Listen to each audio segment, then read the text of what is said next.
Hey everyone, or friends. Welcome to this President's Conversation. I'm so excited to have two of my dear friends a part of this conversation this morning. And, we've come together to just talk about what it means to be a Candler student, to be a student leader, and also discuss the ways in which you can take care of yourself while operating in those roles. And so I guess I should tell you all who I am, even though most of you know at this point because you've seen my videos. But just in case, my name is Joya Moore. I am serving this summer as a new student orientation coordinator, as well as serving as C3 or student body president for the year 2020-2021. So I'll let my friends introduce themselves next. Awesome. My name is Brandeis Tullis. I am a Candler alum, woo-hoo, and I served as C3 president of the year 2018-2019. Yes. Hello, my name is Amy Chatelain, also a Candler alum, and I served as C3 president last year, so for 2019 to 2020. Fantastic. So will you all also just name some of the other roles and organizations that you participated in during your tenure at Candler? Mm-hmm. Wow, seems a long time. I know, that's the point. I need them to know how dynamic and all the things you're doing. Yes. Most of my serving, I was in the Cannon Chapel. And I served as deacon and worship planner. I also did my Con Ed 2 with Dean Williams, and was a great experience. Like, if you didn't see me in Candler, you see me in the chapel serving there. Also worked with, served in Black Student Caucus. I served in CISA, which is Candler International Student Association. In different committees as well, planning different programming. So it's a list of a lot of things. I was heavily involved, but those are the main things I remember thus far. What about Baptist? Yes, and Baptist, yes. Of course, Baptist, so. Yeah. I spent, I think, 2.5 of my 3 years with the Office of Student Programming, or Office of Student Life, as it's called now, as a community and spiritual life coordinator. So that was a big part of my experience at Candler, and then really floated around a lot of different organizations and got involved in a number of different events and activities. And I also joined in, when I could, to this Tuesday picking circle where Candler faculty who played like guitar and banjo and mandolin and students would just come on Tuesdays and make music in our atrium. And that was really delightful to partake in when I could. That's fantastic. So I love that you all have already kind of introduced so much of what students can become involved in, from the official, Con Ed experience or Con Ed 2 experience in the chapel and serving in worship. And I know that's going to look a little different this year, but you will all still have opportunities to serve. It just won't necessarily be in person as much, if I'm understanding it correctly. So make sure that you do things like become involved with chapel and worship service. I also know that you'll be able to be a part of Candler Singers. I think you have to audition for that, but then also the Voices of Imani, and those are some of the choirs that we have at Candler. So thank y'all for introducing all those ideas. Students will be able to engage with those organizations next week. So let's get started with our conversation. So I'm gonna read kind of my question. So the first is, will you give us an example of an experience from seminary that you expected, and or also an experience from seminary that you didn't expect, and how did those experiences play into your role or your formation?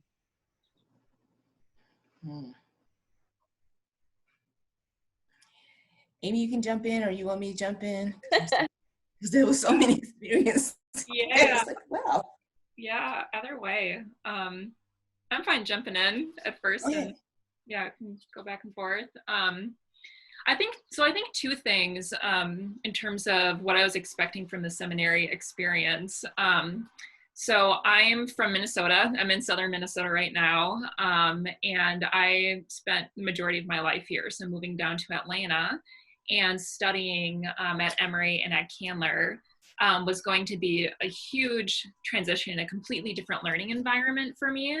And that's one of the reasons why I chose Candler, was that I really valued, a seminary where I would be learning just as much from the people and the diversity of perspectives and worship styles and, denominations as from the actual curriculum. And so I was expecting to be stretched a lot in that way. I think I was also expecting, I'm someone who went to seminary 5 years after undergrad and had some work experience before in public health. And, I was spending, quite a bit of time discerning what sort of grad program I was going to be pursuing. And so finally, when I had clarity about the call of really going and studying theology, I was also feeling a call to ordained ministry and feeling that, I would arrive at Candler and just have this deep sense of assuredness of yes, this is, where I am, this is where I'm supposed to be, and this is who I am becoming. And what I wasn't expecting was, I think, how much confusion I had with a lot of those questions throughout my time, so it wasn't this big parting of the clouds with the light shining down and, right, all of that. right. And, but I think how both of those really shaped my formation. Well, one of them, being at Candler and just being in conversation with other students, is that that's the story for a lot of folks. I mean, it's unique for each person. Some come in with a very clear sense of, they want to go into chaplaincy and then they graduate and that's what they do. Others come knowing that, they're going to be spending a lot of time exploring. But just hearing and accompanying one another in all of these questions and how that impacted my formation was, these questions that I had my first semester of, do I really belong here? Do I belong at Candler? Do I belong in this program? Really became questions that shaped, I think, my ministerial identity as a person who is really feeling called to the questions, well, how do we belong to one another? And what are our spiritual practices as a community? What are the structures of our institution that foster that?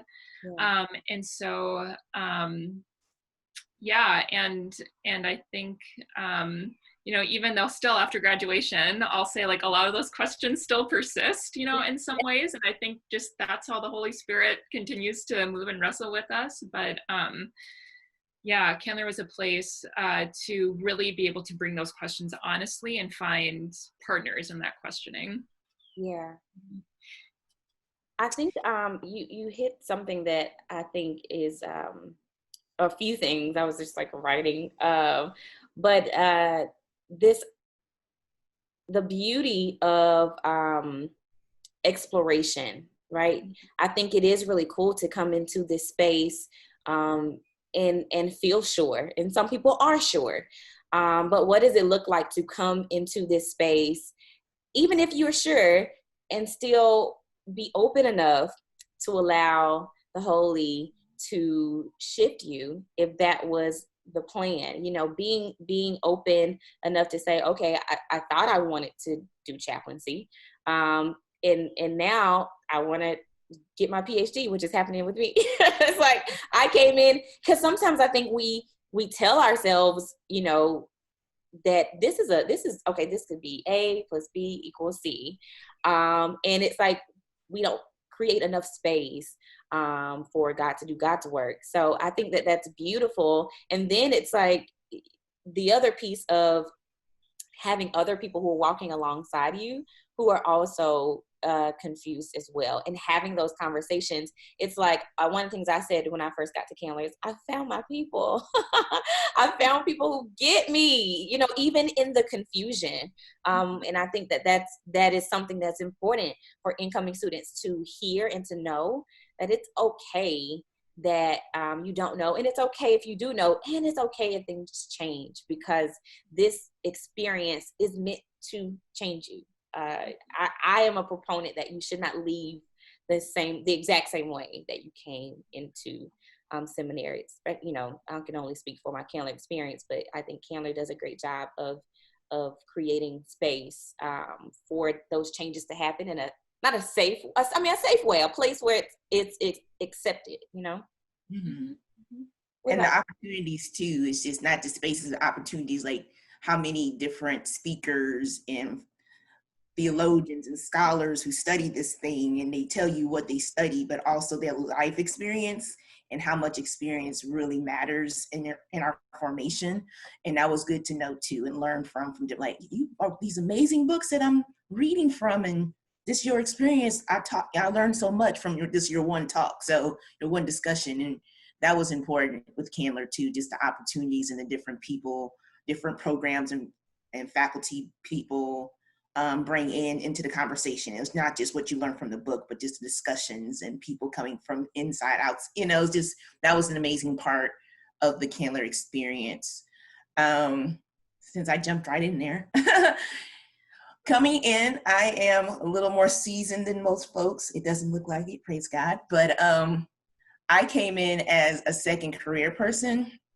I received my undergrad 20 years before I started Candler, and I was working in accounting and finance in private and nonprofit sector. So the whole call story, and you hear it at church and all this other stuff. Well, in my experience, I heard it, but I ran from it because, like, you know, Lord, I don't know about that. But, you know, but I knew for myself, I made a promise, like, if I'm going to get an advanced degree, I want to do it in something I love, and that was the Bible. Everyone asks, why don't you get your CPA? Like, I like the numbers, but something about the Bible, I need to learn more about it. So that's why I really went to Candler to get the MDiv degree. I was expecting the seminary experience. Like, I don't think it was the kumbaya, but just probably in my head that, you know, the clouds parting and the angels singing, and it's going to be a great experience, and the Bible will open up to me and all the stories is true. But after that first couple weeks of OT, that wasn't. It was like, wait a minute, not to scare anybody, but just to get your mind right. But the unexpected experience was the community. I'm an only child, so coming in, you know, I wasn't sure, but then to be surrounded by classmates who like, I'm going to be a pastor and I'm going to be doing this. It's like, I don't know, Lord. You just told me to come to school, so here I am. But like you said, Joy and Amy, the conversations, and to walk alongside people who wasn't sure, and to have questions, and to be, and some, you know, I was raised in not a culture, but faith that you can't ask questions. When I asked questions about the Bible, I got in trouble. So to come in to Dr. Erskine's class and say, you can ask these questions, and like, oh, it's okay, it's systematics. This is about asking questions. Like, oh, it's okay to get that freedom to ask questions, and get that freedom to be like, well, I'm not for sure about that. Just the conversations is so important. And the community, you know, some people, I just remember a couple of people who was really distraught about it and wanted to leave, but the community brought them back. Yeah. And just to have the conversation, to be vulnerable, like, I thought I knew this thing, but I don't. So I don't know what God is doing. So just be surrounded by people who care, and you go through the trenches together. The study groups, the conversation. Like, I didn't get why this assignment was hitting me so hard. I didn't understand why this this project is hitting me in a different way. And to talk about stuff was the unexpected that really helped me through the years of Candler, because I thought I would have to do this alone. You Yeah. know, being a scholar of an advanced degree, you know, you have to study. And of course you do your own lone work, but that makes it scary. And you think you have to do it all on your own. But to realize you have people who's doing the same thing and to open up and talk about it, that's where formation really happens. And that's what's the most important lesson and experience I learned from in Candler. Wow. That's a great point. I hope that as our incoming students are watching this, that they're hearing things, because we have been talking about community for 2 weeks in our cohort, because it is very critical. Having people, someone told me before I began seminary, these folks are going to be the people who walk with you for the rest of your ministerial journey, you know? And I thought that was, I didn't understand it until, you know, getting here, but it is so important. You are not alone. And I mean, I don't know if you can do it alone. I don't think that that's how, you know, this type of work is designed, you know? And I think about the experience I had that I did not expect. And that was was an intro to pastoral care. I thought that class was going to be the beginning of me learning how to pastor folks. And absolutely it is. But what they don't tell you is how much you have to work on yourself, and how, you know, I had Dr. Larte, who was just incredible. And it was so nuanced, though. You didn't even realize you were being worked on as you were learning all these different concepts. I just remember walking away so often and just like wanting to cry. And some days I actually did cry. And later I realized that I was dealing with my own stuff. And that's something, you know, I didn't realize. You have to deal with your stuff before you can help anyone else. And so I think that was the most unexpected. I've had a lot of experiences, but when I think about my first year coming in, and that was the most life-changing, I think, experience as a first year.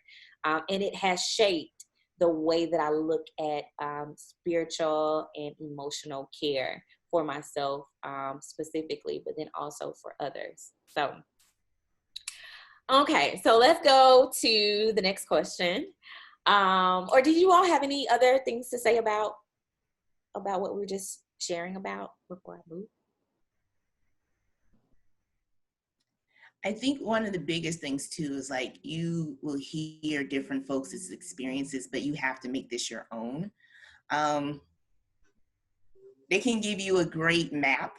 I'm just thinking about the first time at orientation, they gave us the sheet, like, these are how you're supposed to take your classes, and how folks was really stuck on that.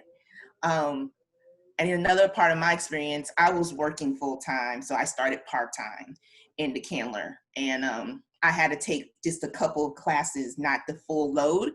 And a lot of folks tripped out on like, you should be taking this and this and this. And I'm like, should I be taking this and this? And then the friendship and relationship you will learn with Shelly Hart and Kelly Gardner Shanning. Make sure you know those ladies and have a relationship with those ladies, because they really, I don't know how many times they talk me off a ledge. Like, it's okay to take this. Make sure you take this. Be in conversation. Don't figure this out on your own, because then you will drive yourself mad.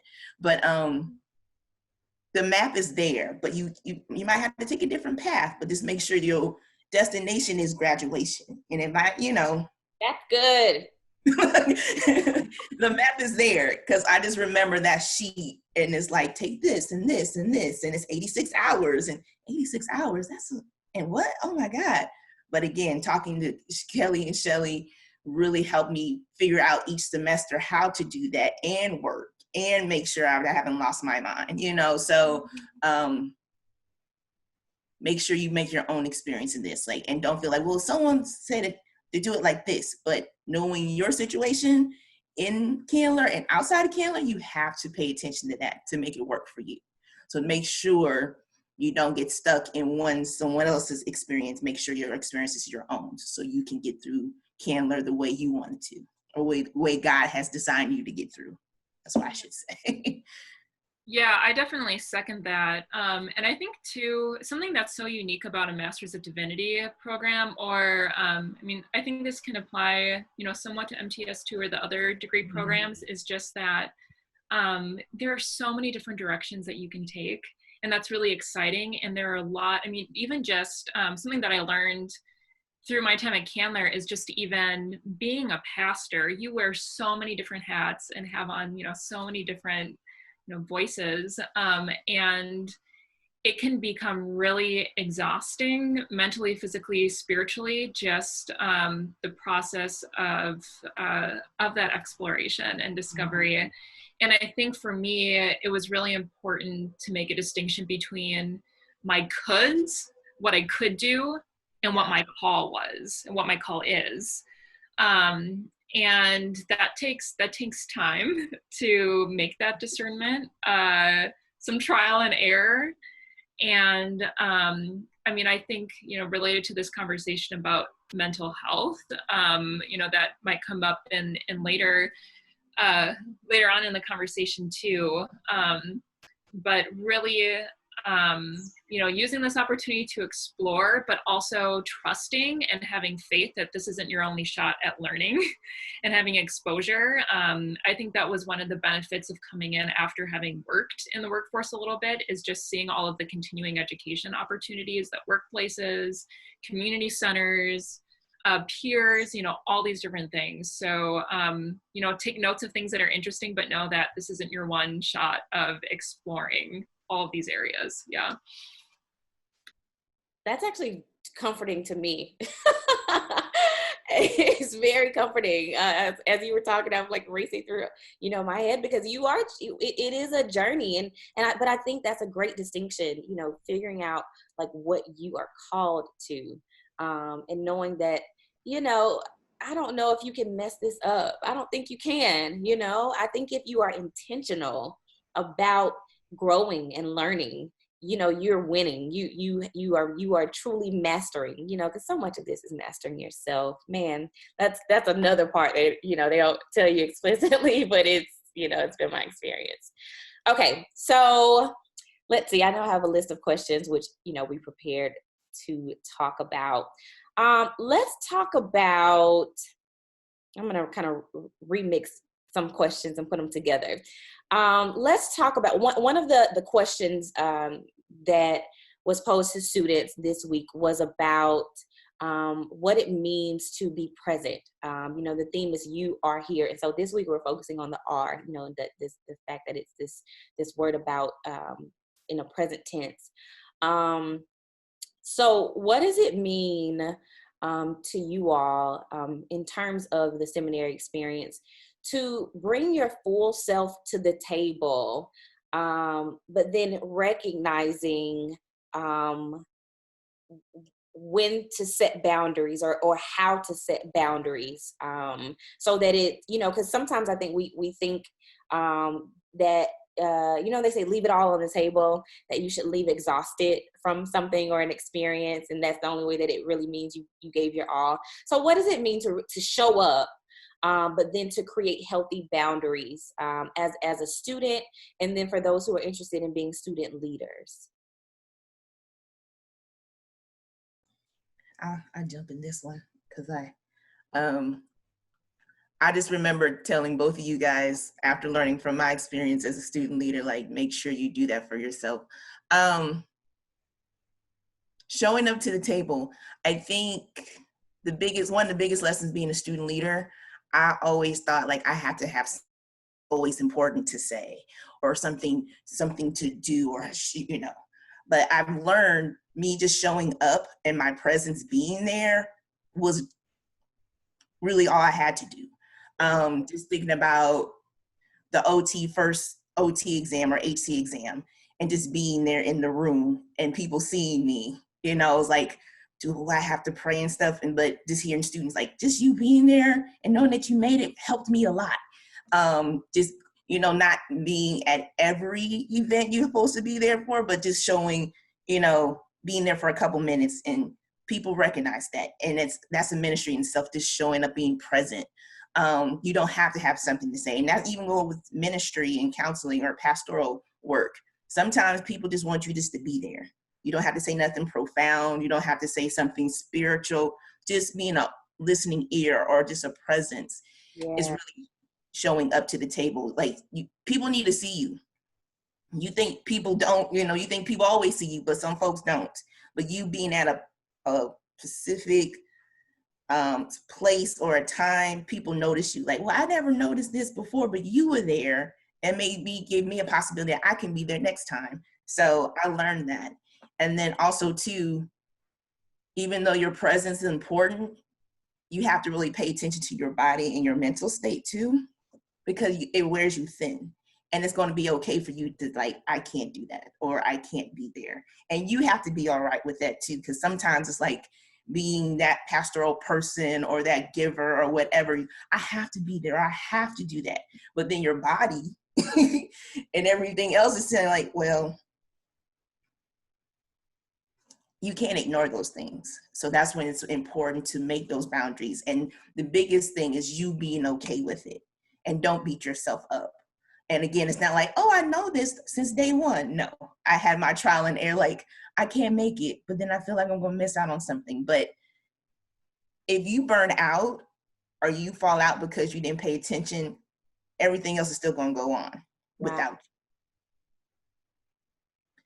So you have to. And then also too, being a student leader is awesome, but your main role is a student. You are there to learn. You are there to grow. You are there to graduate. So student first, you have to put that first. Even though you take on the leadership role and take on the responsibilities, that's why you have a team. Make sure you use those folks who are working with you, but also be okay with yourself doing like, I have to take a step back because I have to take care of this paper, or I have to take care of myself so I can take care of this paper to take, so I think those are the biggest things. Really pay attention with you, showing up for yourself too, and being okay with that. I think those are the biggest lessons to know as a student leader. And number one, you're a student first. So, yeah. Yeah, Brandeis, I still remember when you pulled me aside and had that conversation with me, and it still continues to ripple in terms of the wisdom and how it's shaping me. So thank you for that. Yeah, I mean, I'll echo everything that Brandeis said. And part of it is, yeah, showing up fully. Sometimes you can do that and you can feel in your, quote unquote flow.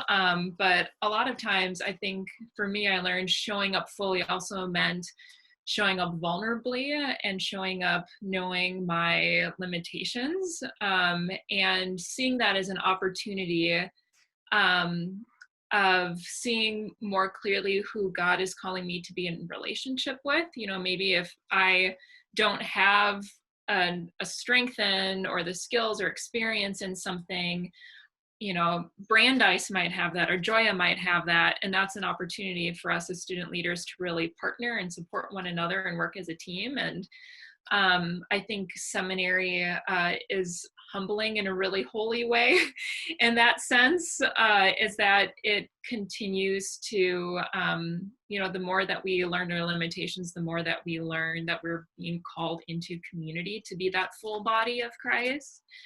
I think for me too, showing up fully is having an awareness of who I'm showing up with from my past, whether that's my family who has supported me all along the way, or different clients I had in my previous work whose stories I continue to carry, who I'm showing up for in the present. So like, who are the voices at Candler that I'm representing, not just my own, but the student body, especially those whose voices aren't listened to all the time in different spaces.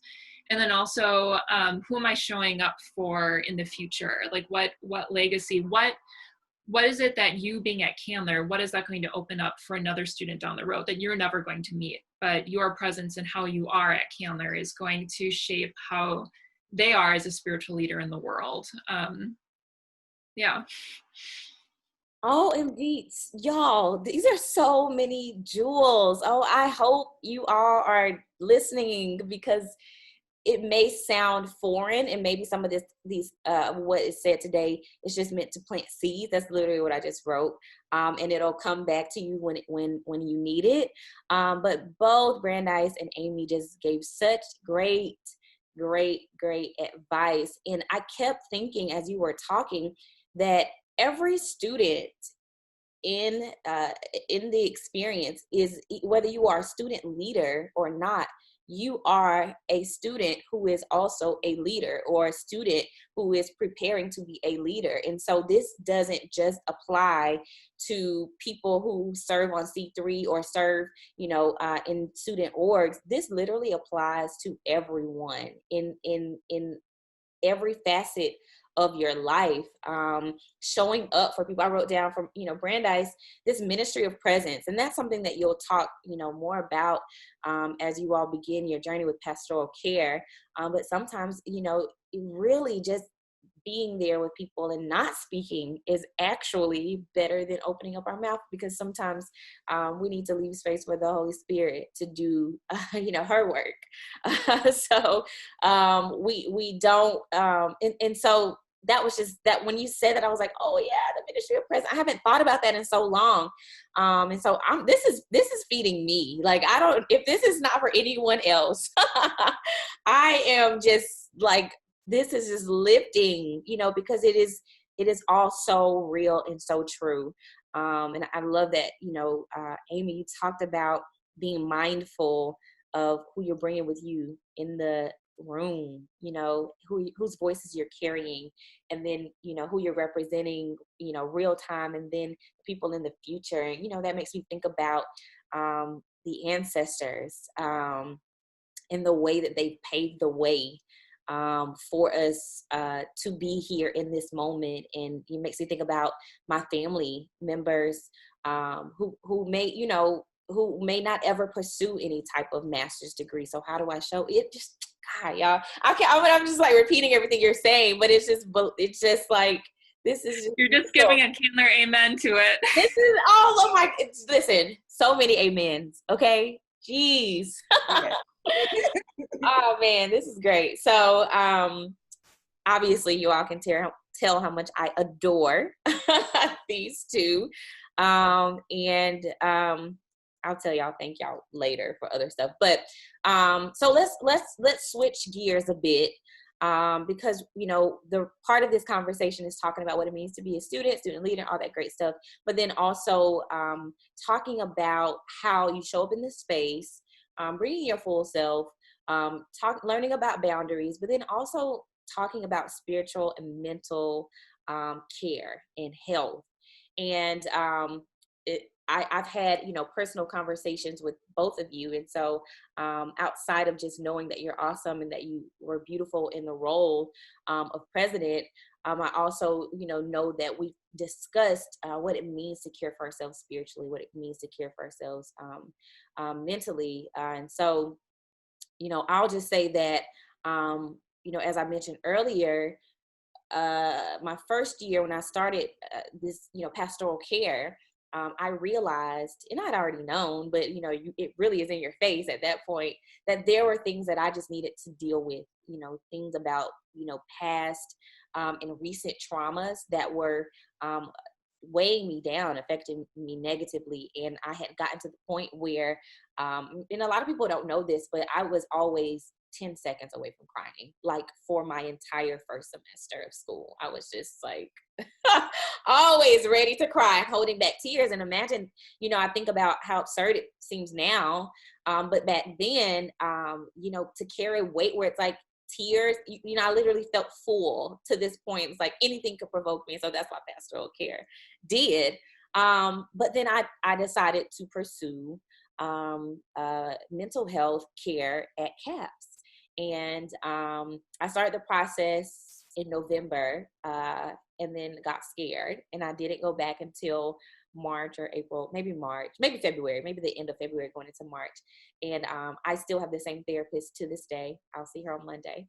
And I can't tell you how much that's played a role in seminary, and how not only seminary, but also just my life in general. I'm just so much more healthy than I was when I began this process. And so I wanted to open the floor for you to just talk about, and not just mental health care practices, but also spiritual health care practices, because I've kind of started, in that area, but I'll let you all talk about that first. So yeah, just thoughts on the importance of taking care of yourself in those ways. And maybe, if we have some time, we could talk about the stigma and how, a lot of times pastoral leaders or people even in the church resist mental health care, because of, certain theologies and certain teachings. So I'll open the floor for you all to just share your thoughts and experiences.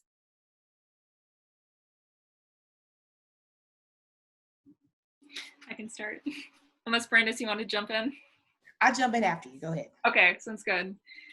Yeah, I think to put it succinctly, pursuing mental health care and support, whatever that looks like for you, will make you a better pastor. And that could be meeting with someone professionally. That could be the practices that you establish for good mental hygiene, and with physical and emotional health too.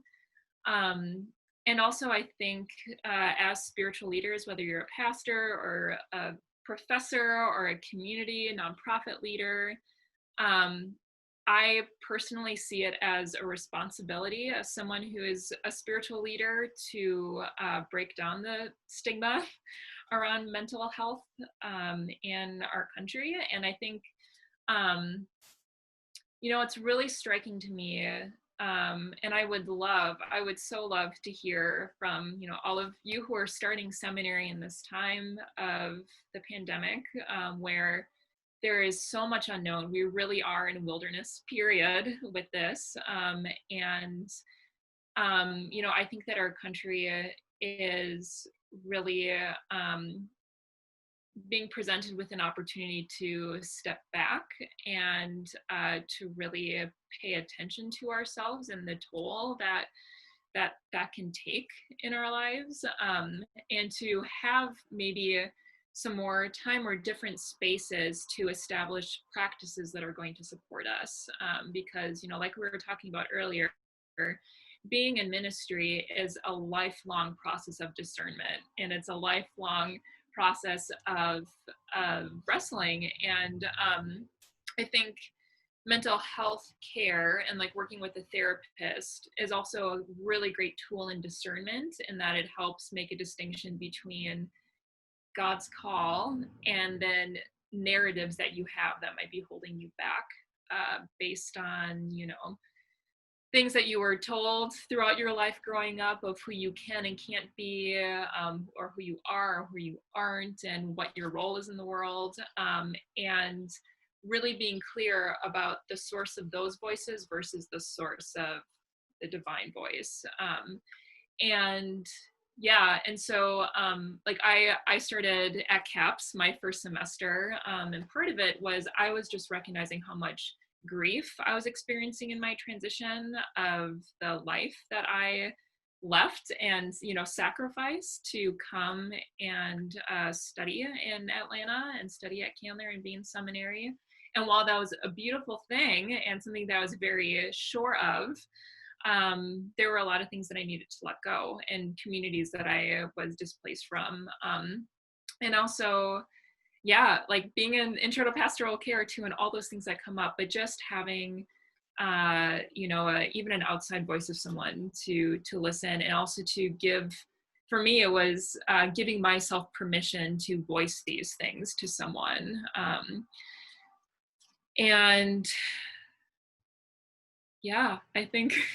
I think I'll leave it there for now. Brandis, if you want to pick up or add your thoughts. Yeah, the spiritual and mental health. I unfortunately didn't get to CAPS till my third year. The Lord was stretching in many ways. You can't handle everything, but I'm gonna let you see how far you get. But actually, some older women who's in my inner circle had to sit me down and we want you to finish this experience healthy. Seminary is not easy, but we want you to finish this healthy, more healthy than you did coming in.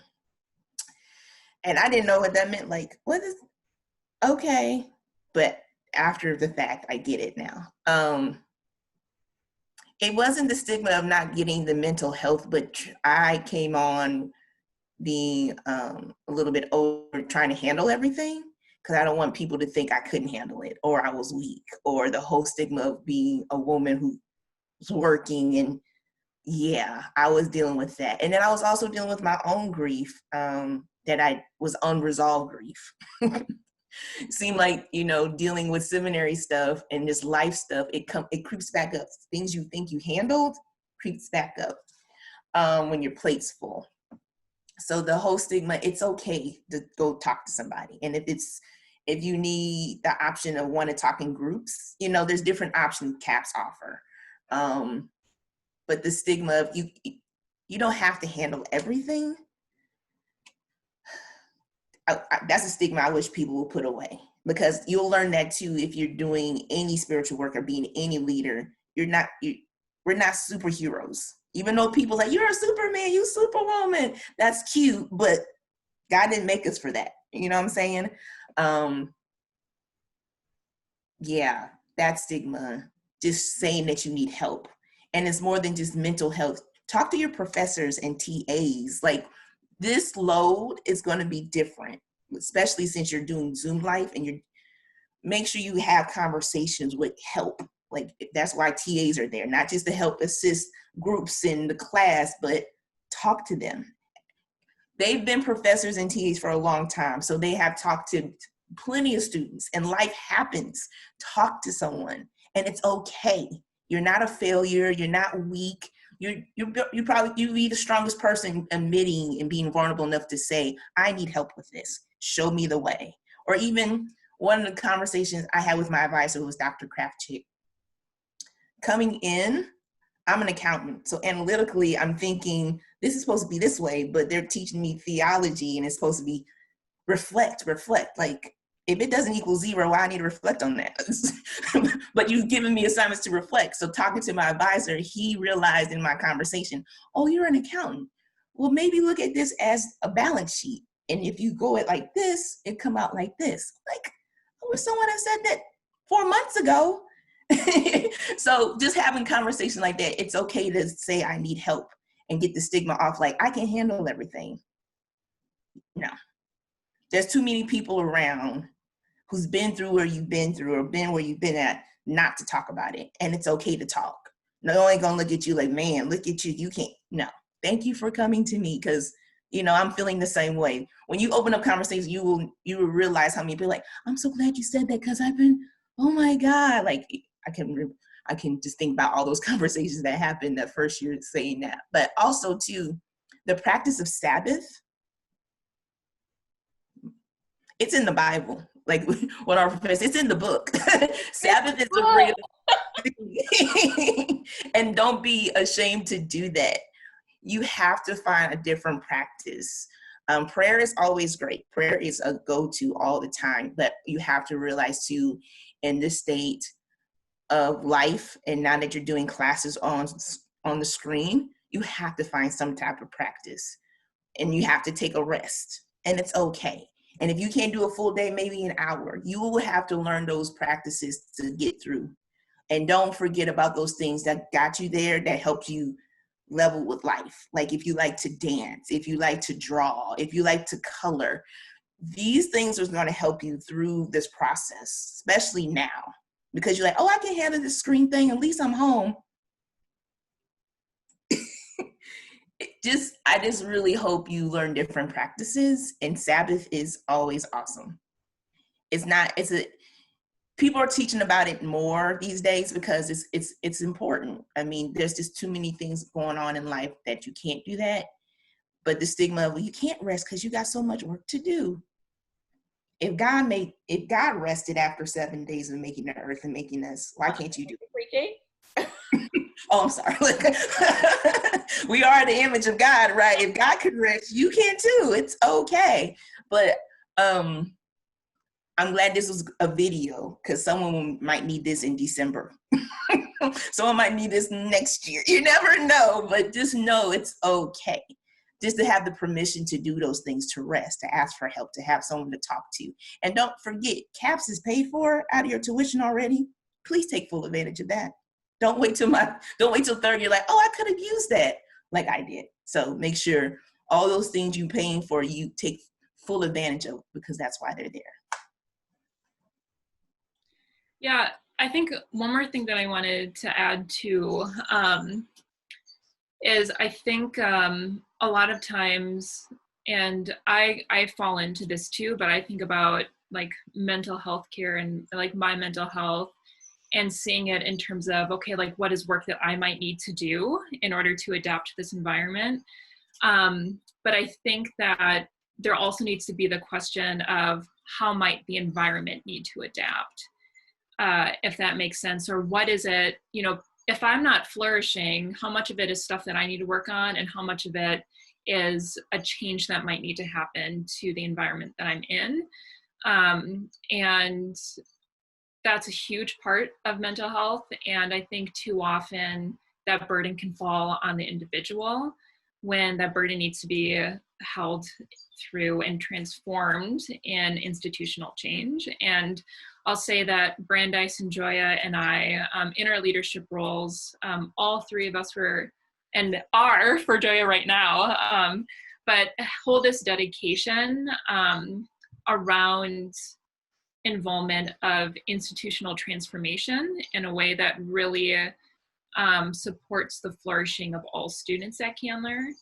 And yeah, so having a good conversation partner, whether that's a therapist, whether that's a trusted mentor, to really sort through some of those questions of how much of this is my work and how much of this, again, is, you know, maybe about the environment. And right now, Candler and Emory and so many institutions in the wake of George Floyd's murder are really looking at, you know, their you know, life needs to be looking a lot different than how it is right now. There needs to be a lot of change. And so I think that's really, I think there's so much promise in that, in the sense that, you know, going through seminary and being able to be involved in that institutional transformation, that too is really going to shape who you are as a minister and give you tools to really continue to be a conduit for that transformative work of the Spirit. And yeah, so I'll add that tidbit. And also I think part of mental health too is having that role clarity about what is your responsibility as a student and as a student leader to take on in that process of transformation. And when does that work need to be taken on by another partner in the institution, whether it's, you know, faculty or staff or administration. And, you know, this is work that we're all being called to together as an institution of theological education, as a nation. And it takes everyone showing up and being on board. And so don't feel like you need to take all of that on by yourself. Yeah.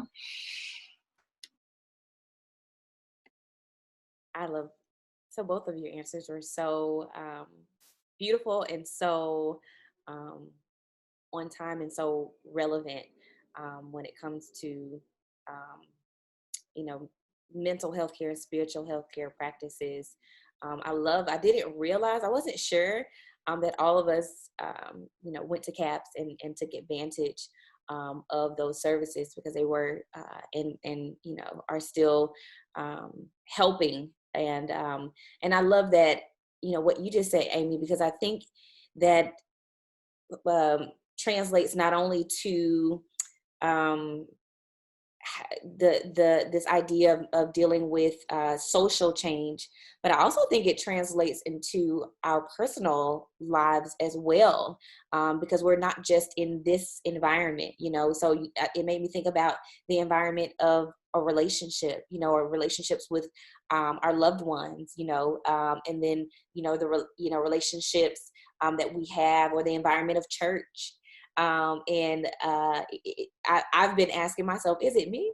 you know, for in different spaces, different areas of my life. And I think that that is another part of mental health care, having that conversation partner, if it's your therapist or counselor or friend or whoever, you know, recognizing when the onus is on you, and when it belongs to someone else or something else, or the institution or whatever environment you're taking part in. So I thank you for naming that, because that is a huge part. We can take on too much with thinking something is our responsibility, or it's our job to change or to affect change, when sometimes, you know, it's not, you know, or there's a boundary, you know, so you can meet, you know, your conversation partners, you know, in whatever percentage, you know, it needs to be, you know, and that type of thing can be worked out through conversation. So to wrap us up, I'm going to bring the last two questions together. The last question was initially, what do you miss about Candler? And then also whatever piece of advice you may offer or would offer to our incoming students or even our returning students. And so I'm going to bring those two together, thinking about, and you can answer how you want, but what about the Candler experience did you, or have you, you know, begun to miss that you want students to maybe slow down as they're in the process of seminary, to fully take advantage of the experience? Like, what are there, so that can be a general thing or something very specific to your experience that you think is really important for students to keep in mind as they are journeying through Candler.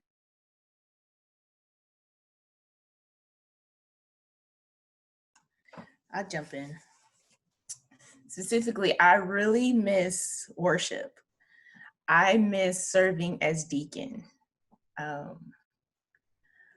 Worship was the slowdown for a lot of us. Some folks had other things to do, but to be in that space and to see people's gifts shine and people grow and people putting their burdens down or putting their book bags down before entering the chapel is like letting down a weight for the moment. I really miss worship and just being in that space and to hear the preaching and the different ways of worship can be used from different people's experiences was always the thing. I truly miss that now. And even being a deacon, like, it's more than just setting up the table. It's about hospitality, welcoming people, no matter what their background is, that you're still invited to a table to be with God, to be with God's presence, to be with the Holy Spirit. Some folks didn't like it because, like, oh yeah, I get, you know, it's about no, it's just about sitting down and letting God really taking you in and filling you up just a little bit more so you can get through the day, and to actually having that space to open up to folks was truly, truly miss. And it's not just one person, the community made that happen. And Dean Williams is ushered that space, and she was comfortable enough and responsible enough to let students do that. You know, she one of the biggest lessons she taught us, and I always tell folks who comes into space, Candler is a laboratory. So all those things you couldn't try in church, or you couldn't ask at church, or couldn't ask to a certain person, Candler is the space to do it. And folks is willing to let you do it, to talk about it, to explore it, to experiment, to go back like, okay, that didn't work, but it definitely is a laboratory for you to stretch out practice of what ministry is about. And even if you, like, some folks left Candler like, I don't know if this is for me, but I see it in the workplace, or I see it in the marketplace. I see whatever I learned from these scholars and theologians, I can take it to academia. I mean, it's not just have to be about a church building. Ministry is everywhere. So let Candler be that space for you to try out things, and it's going to be okay. You're not going to get struck down by lightning. This God is not a mean God, is going to beat you up, But Candler is a space for you to grow, to stretch, to learn, to experiment, and people are going to support you and even shape you like, maybe that's not it, but if you look at it this way, it might work. So make sure Candler is not just a space for you to get a 4.0 or to be the most holiest person around. That's not what Candler is about. Candler is a space for you to experiment and see God and see yourself in a different light after the experience. So I can say that. That's beautiful. Amy? Yep. Oh, I miss chapel. I miss seeing you, Brandeis, in chapel. I think, this is about Candler. This is also about being in a pandemic, but I miss the transitional space of the day of like being between classes, walking through the halls, bumping into people, just building those relationships in those small, like 20-second touch points through the day. The transition between semesters, even of really, making it through that OT final, having the weight lift, but then really just stepping back and being like, whoa, what all just happened in these past, 2.5, 3 months, and reflect, and then to dream about what the next semester would be like, or the next year. And so I guess my advice earlier, Joya was talking about the gaps and how God shows up with us in the gaps in that sense.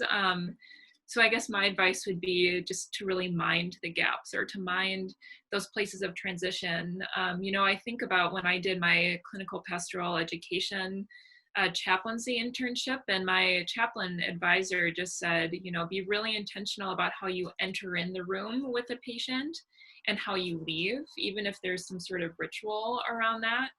I think the same, can be said in terms of how you enter and leave each semester with intention, how you sign on to a Zoom call, and how you leave. I think it's something where we can just rush. So it's so easily at Candler to rush from one thing to the next, but to really take that time to pause and to notice and to mark. Barbara Brown Taylor, who you might encounter in pastoral care, other classes, talks about building altars in the world where you encounter God.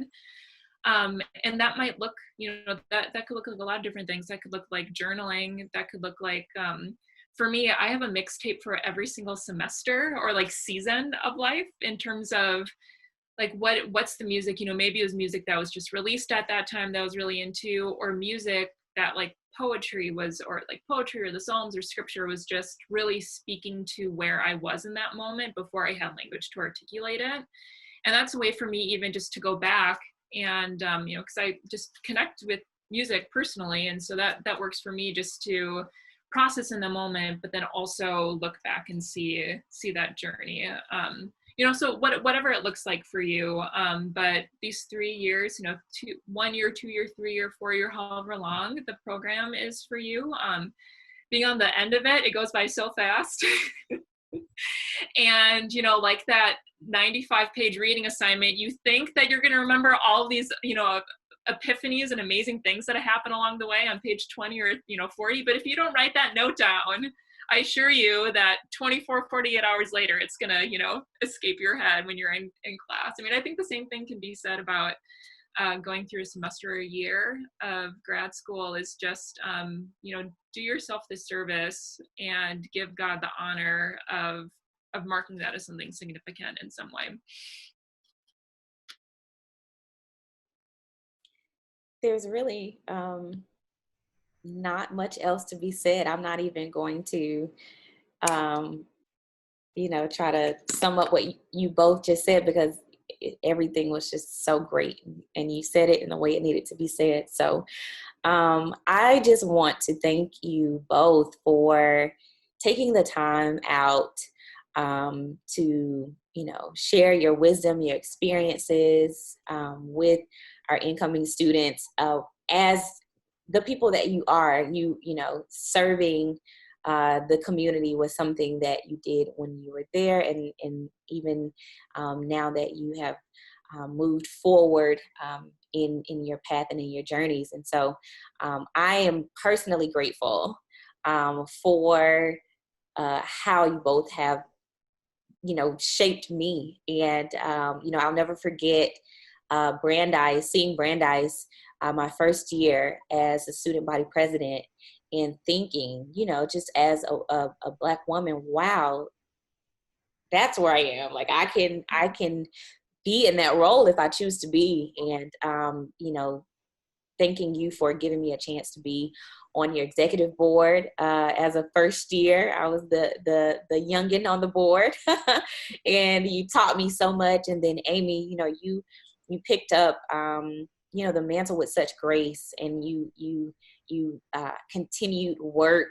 that you were part of when it began, but you continued it in a different role, and you honored the work and the sacrifices of your peers and colleagues. And so I pray that I can be just as effective as you both were in the role of student body president. You definitely, I have big shoes to fill, but I also am confident that you all have already imparted so much wisdom in me, and in that you've laid the groundwork. And so I recognize that it's not necessarily my job to finish the race, whatever that means, but it's just my turn to continue the work. And so I'm grateful, so grateful for you two. I'm surprised I said all that without crying.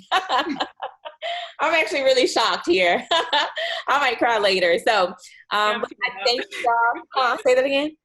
Oh, I just said, yeah, I'm tearing up. Oh, but, man. Yeah, thank you, Julia, for convening this space. I mean, this is so much of what Candler is. This is what I miss, and I just admire and miss you both, and really grateful for the learning that I had from your wisdom today too. It continues. This is good.